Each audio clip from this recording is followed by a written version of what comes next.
দিদুন দিদুন, আমার না কিছুতেই ঘুম আসছে না। একটা গল্প শোনাও না দিদুন। গল্প শুনলে ঘুম আসবে বুঝি?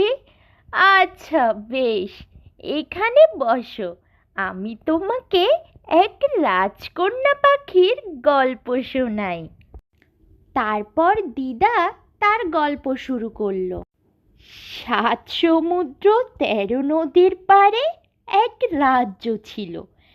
সেই রাজ্যের নাম ছিল সোনার কাঠি, রূপোর কাঠি। আর সেই রাজ্যের রাজা ছিল হিরণ্যক।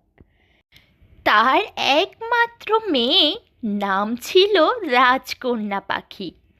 পাখি হয়ে জন্মেছে বলে রাজার কোনো আক্ষেপ ছিল না। রাজা সব সময় বলতেন, আমার মেয়ে কত সুন্দরী, ঠিক যেন স্বর্গ থেকে পরী নেমে এসেছে। আমার ছোট্ট একটা পরী।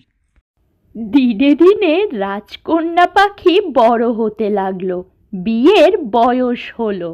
রাজকন্যা পাখির জন্য বিভিন্ন দেশের বিভিন্ন রাজপুত্র খুঁজতে লাগলেন রাজা, কিন্তু কোথাও মেয়ে রাজকন্যা পাখির মনের মতো বর খুঁজে পেলেন না। একদিন রাজা খুব দুঃখ নিয়ে তার মেয়েকে বললেন, মা, আমি তো তোমার পছন্দ মতো বর খুঁজে পেলাম না।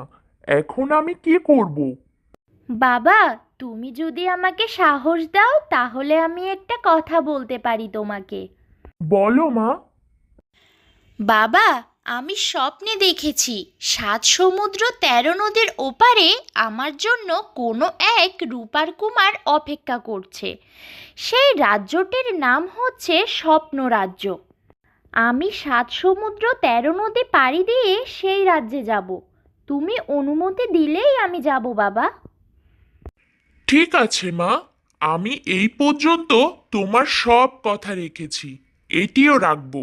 যাও, তুমি তোমার মনের মতো সঙ্গী খুঁজে নাও। পরের দিন সকালে যথারীতি রাজকন্যা পাখি তার পাখা দুটি মেলে দিল আকাশে।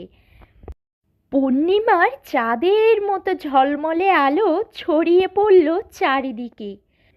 তাকে দেখে আকাশের পরীরাও লজ্জায় মুখ লুকালো।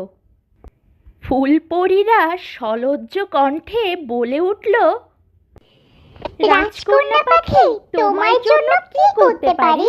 তোমার কি